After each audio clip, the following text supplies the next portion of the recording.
নমস্কার বন্ধুরা, Bengali blog পয়েন্টে তোমাদের সবাইকে স্বাগত। কাল ষষ্ঠী, তাই আজকে বসে বসে আমি ষষ্ঠীর মুঠো তৈরি করছি। চলো তোমাদের সাথে শেয়ার করছি।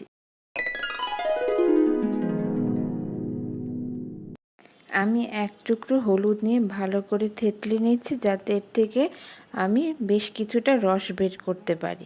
তারপর চিপে চিপে ভালো করে এর থেকে আমি রস বের করে নেব। হলুদের রসে সামান্য চুন মিশিয়ে তার সাথে সামান্য একটু জলও মিশিয়ে নিলাম।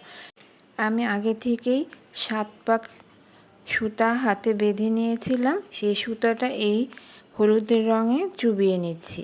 তার সাথে আমি এক টুকরো সাদা কাপড়ও এর মধ্যে চুবিয়ে নেব। আর যদি সাদা কাপড় এর বদলে আপনার হলুদ কাপড় থাকে তাহলে এই রঙে চুবানোর প্রয়োজন নেই। সব কিছু আমি রেডি করে নিয়েছি। আর কয়েকটা সাদা সুতাও আমি হাতে বেঁধে রঙে ডুবিয়ে নিয়েছি হাতে বাঁধার জন্য। এবার মুঠো তৈরি করব। এর জন্য আমি 63টা বাঁশের কুড়ুল, 63টা দুব্বা সব কিছু নিয়ে নিয়েছি।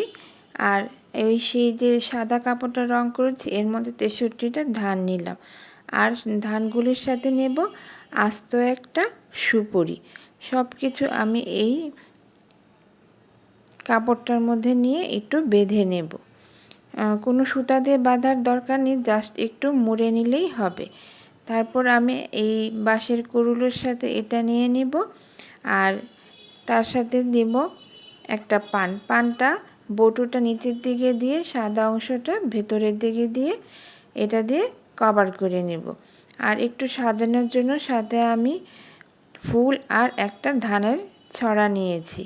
সব কিছু দিয়ে আমি যে প্রথমে সাদা সুতাটা কালার করে নিয়েছিলাম সেই সাদাটা সুতা দিয়ে সুন্দর করে এটা ভালো করে মুড়ে নেব। এটা কিন্তু সাধারণত অনেকজনে অনেক রকমভাবে নিয়ম আছে তৈরি করার। আমাদের পরিবারে সাধারণত এভাবেই আমরা এই যে মুঠোটা তৈরি করে থাকি।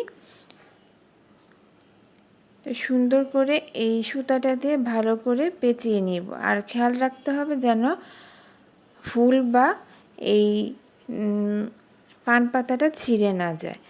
তো এইভাবে আমরা মুঠো তৈরি করে নিলাম। কাল ষষ্ঠী, এই মুঠো দিয়ে আমরা ষষ্ঠী পূজা করব। তোমাদের বাসায় কার কীভাবে ষষ্ঠীর মুঠো তৈরি করে জানো, কমেন্ট বক্সে আমাকে জানাও। আর এসব ব্লগ যে তোমাদের দেখতে ভালো লাগে অবশ্যই লাইক, শেয়ার, সাবস্ক্রাইব করে আমার পাশে থেকো। আবারও ষষ্ঠী পুজো নিয়ে দেখা হবে। টাটা।